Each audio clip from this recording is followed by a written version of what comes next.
নারীর জন্য জান্নাতে যাওয়া খুব সহজ। তার এক পা, নারীর এক পা জান্নাতে এমনি ঢুকে আছে। আর কিছু কাজ করলে, 4টা কাজ করলে বাকি পাটাও জান্নাতে ঢুকাই দিবে কে? বিশ্বনবী বলেছেন 4টা কাজ যদি কোনো নারী ঠিকঠাক মতো এই দুনিয়ার বুকে করতে পারে, আল্লাহ তাআলা 8টা জান্নাতের দরজাই নারীর জন্য খুলে দিবে।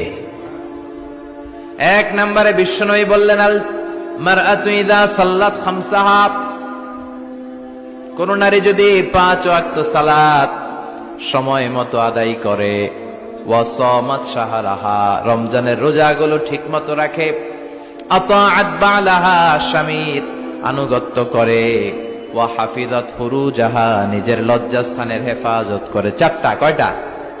5 ওয়াক্ত সালাত, রমাদানের রোজা, স্বামীর আনুগত্য। এখন এটা উঠে গেছে সমাজে।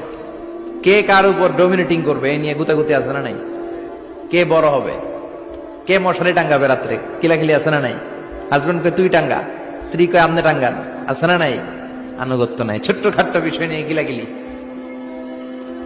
এজন্যই ফ্যামিলির মধ্যে শান্তি নাই। আমার বোনেরা, এই যে মহিলা সমাবেশে আসছেন, যাদের বিয়ে হয়েছে, হাজবেন্ড পেয়েছেন, এই হাজবেন্ড আপনার হীরার টুকরা, এটা আপনার জান্নাত।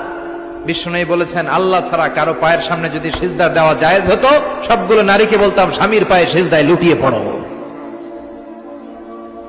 আল্লাহ ছাড়া যেহেতু কারোর সামনে সিজদা দেয়া যায় না, তাই আমি এটা বলি না। যদি জায়েজ হতো, সব নারীকে বলতাম স্বামীর পায়ে লুটিয়ে পড়ো, স্বামী তোমার জান্নাত।